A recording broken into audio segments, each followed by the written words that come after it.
Welcome everyone. We're here talking with Chaz Wheeler, owner of Wheeler Auctions, one of the nation's outstanding auction resources when it comes to equipment and real estate and all things that farmers and ranchers need all across the United States and beyond. You know, looking around here today, it's amazing to see this hive of activity. Folks coming in, already looking at some of the equipment, dropping off equipment. It sounds like we've got a great event coming up here at the end of July. We're really excited about it. It's I think it's going to be one of our largest summer sales, July sales we've ever hosted here. We have a tremendous amount of harvest equipment this year. Good selection from older machines up to several 22-year model machines. So we're really excited about it. Typically, this sale would glean about 2,700 pieces or something like that. January we had over 3,000, I think around 3,400, but depending on the weather and people's ability to get things out, get them moved and stuff, it makes a big difference in the quantity, but I would expect around close to 3,000, something like that. Talk about a lot full of equipment and almost everything you could look for from a farm equipment standpoint. Walk us through what you see as you walk through these rows and rows and rows of different things. Sure. So sale day we'll be selling in 5 rings for most of the day. 2 rings will be starting in on livestock equipment, attachments for tractors, various, there's windmills down there and decorative things and such, so there's a whole gamut of stuff that, on the small ag side that people use. And then we will start in on larger machinery. I think this year we're going to start actually on some consignments of new stuff from China that we've been getting the last 4 or 5 events, I would say. And that's new hoop buildings, there's excavators there's storage containers and so on and so forth. Then we'll work on into some older farm equipment.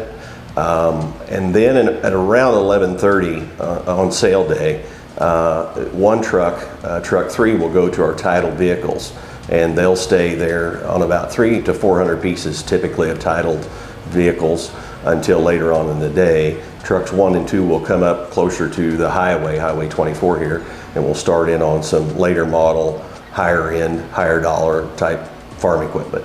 And then we'll run that all through the day. The 3rd truck joins us later on in the day there, and we conclude the sale.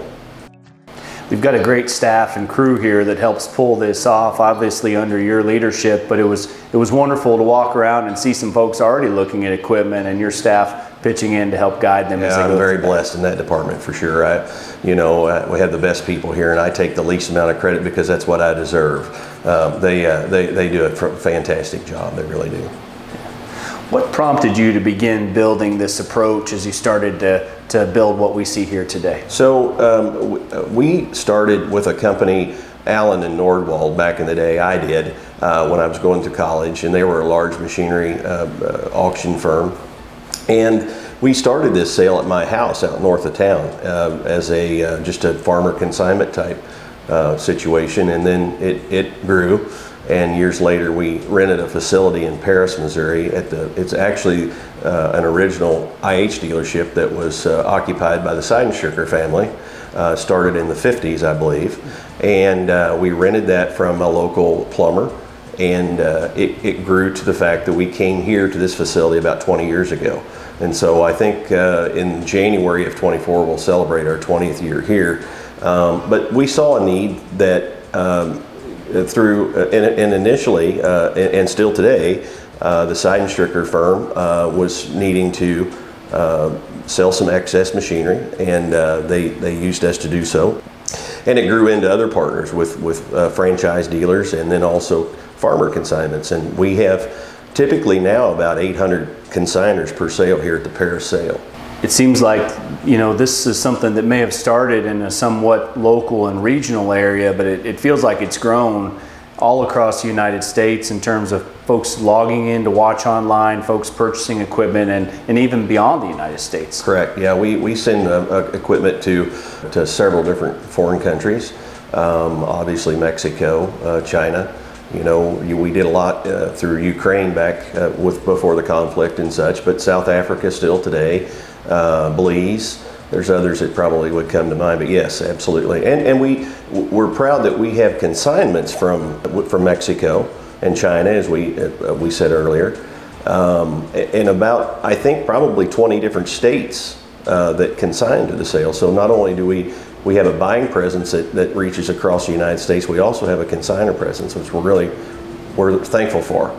You know, we believe in true price discovery. I mean, that's something I wholly believe in, and I think that we do achieve that here at Paris. And I think through the years we've expanded our possibilities on some equipment that maybe wasn't even so much localized, that we were able to find a market for stuff that they could bring here that would sell, you know, somewhere at a better through the internet or on site, either way. And for buyers, there's a lot of upside to coming here too. They've got a lot of different options. They've got some great buying options. Tell us a little bit more as you visit with new folks that are just getting introduced to what you do here, that are interested on the buying side. What can they come to expect? Well, I hope that they can come to expect that we treat them fair.